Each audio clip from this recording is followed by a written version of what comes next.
Quiero saludar en esta parte del programa, en nuestros estudios en Washington, a Michael Chifter, presidente del Diálogo Interamericano. Señor Chifter, bienvenido, buena tarde para usted. Buenas tardes, muchas gracias.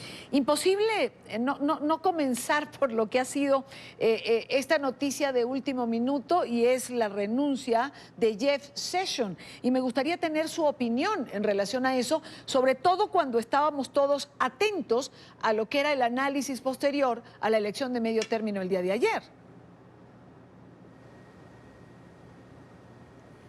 Bueno, yo creo que es la noticia más esperada en Washington. Yo creo que hubo mucha tensión y muchos problemas entre el presidente y fiscal Sessions por mucho tiempo, y el presidente Trump fue muy molesto que Sessions no participó, no supervisó la investigación sobre conexión entre Rusia y la campaña del presidente Trump, porque él había reunido con funcionarios de Rusia.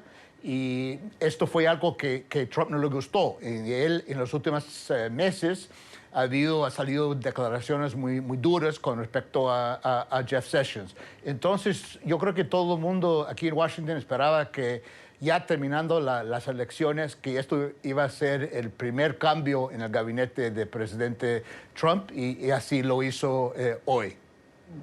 Ahora, al presidente pudo no gustarle la posición asumida por Sessions, pero fue lo más honesto que pudo hacer, es decir, de cara al país era, o por lo menos fue lo que consideró conveniente hacer. Bueno, totalmente. Yo creo que Sessions hizo lo que tenía que hacer, y la broma aquí es que él se convirtió en un héroe casi de la gente de izquierda en Washington. Él es un hombre muy conservador, pero el hecho de haberse recusado de toda la investigación de Rusia fue totalmente lo correcto, pero en la perspectiva del presidente Trump fue una traición a él. Entonces, esa manera que él ve esas cosas, el presidente, que no es tradicional, y yo creo que Sessions hizo lo que tuvo que hacer, pero esto quedó muy mal con el presidente Trump y ahora actuó para sacarlo. Ahora, volvamos al tema electoral, que no podemos tampoco dejar de lado. ¿Qué nos deja las elecciones del día de ayer, señor Chifter? ¿Un Congreso más plural, un panorama abierto para la negociación, o confrontaciones permanentes entre las cámaras a partir de ahora? Bueno, yo espero que haya un espacio, hay una voluntad y ánimo para más colaboración, pero me temo que los resultados solamente van a reforzar la polarización en Washington. Creo que los republicanos, que mantenían control del Senado, se debe mucho al presidente Trump, más que nunca. En los estados donde él hizo campaña, ganaron sus candidatos, entonces está mucho más pegado a él.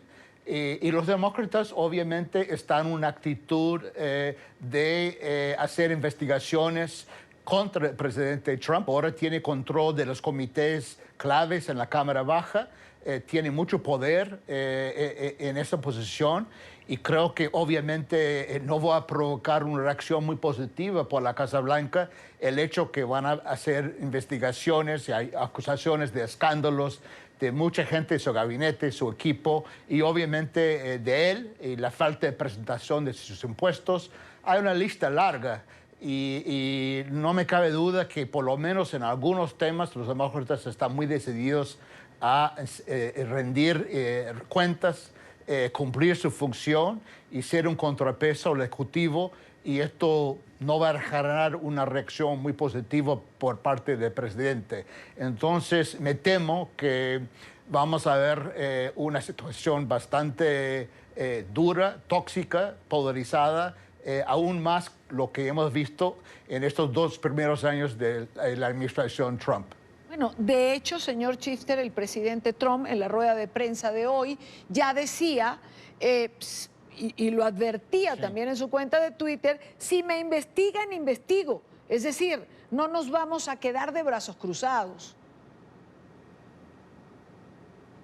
Así es.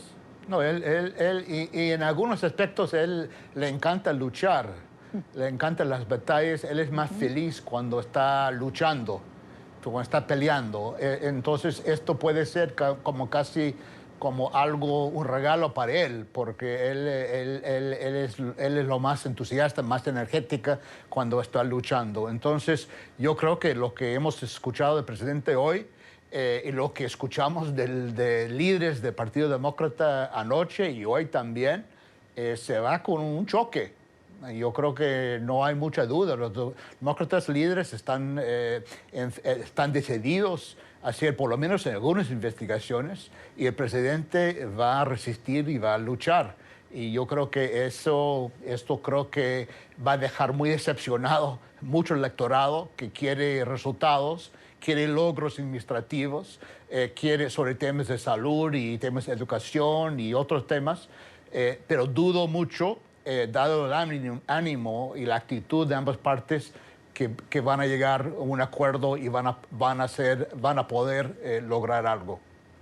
Señor Chifter, hay un aspecto que no quiero dejar de lado y tiene que ver con el resultado en sí. Es decir, se habló de una ola azul que no se produjo. Si bien los demócratas retomaron el control de la Cámara Baja, perdieron escaños en la Cámara del Senado, hay un voto oculto. Es decir, hay más partidarios del presidente Trump de lo que reflejan las encuestas. Hay un voto... es decir, Trump puede dar pena en una respuesta y la gente no se identifica, pero sin embargo vota por sus propuestas o sus candidatos. Yo creo que hay un voto oculto para Trump, y eso se mostró en algunas carreras anoche, por ejemplo, el de Florida, cuando los republicanos realmente tenían un triunfo muy importante, ganando tanto la gobernación de gobernador y también parece el Senado, el escaño de Santos de Nelson y Scott, y parece que Scott ganó. Y yo creo que las encuestas subestimaron la fuerza de los candidatos republicanos. En esos casos me parece que aún las encuestas fueron bastante acertadas, dados los resultados de ayer, y en algunos casos subestimaron el voto para Trump y no podían capturar el voto para Trump. Y yo creo que algo oculto. Ahora, lo que es cierto es que para Trump, en los estados donde él hizo campaña, ganó. Sus candidatos ganaron. Y eso demuestra lo que pasó ayer fue como resultado normal, que siempre las elecciones de medio término pierden el partido que está en control. Y eso pasó anoche, pero no fue una ola, no fue un tsunami como muchos pensaron, lo cual significa que la base política del presidente Trump está bastante firme. Perdió algunos en los suburbios y sobre todo en mujeres. Hay una brecha grande entre hombres y mujeres, pero su base político fundamental mantiene firme. Y yo creo que esto es una lectura que seguramente él va a tener en mente como está mirando ahora la carrera para reelección en 2020. Claro. Es decir, por eso se montó sobre los hombros la campaña, por eso salió de abanderado en estas 2 semanas, sobre todo, que hizo casi que una campaña admirable. Así es, fue a Florida y ganó sus candidatos en Florida, fue a Texas y ganó Ted Cruz, a pesar de la relación bastante complicada con Ted Cruz, y fue a otros estados y sus candidatos ganaron al final. Él estaba muy enfocado en, obviamente, mantener el control del Senado, entonces no tanto por la Cámara. Y él logró lo que buscaba, para sus candidatos sean elegidos. Y logró esto, lo cual demuestra que cuando él sale y hace campaña y su retórica todavía pega. con un sector importante del electorado en Estados Unidos. Yo creo que mucha gente después de 2 años de una retórica muy agresiva y muchos conflictos y muchas peleas, que hubiera sido una reacción más fuerte que la gente que votaron por él hace 2 años. Y perdió algunos, pero en general la base política de él se mantiene firme. Michael Chifter, presidente del Diálogo Interamericano, muchísimas gracias por estar con nosotros, señor Chifter, en vivo desde nuestros estudios en Washington. Muy buena tarde para usted. Muchas gracias.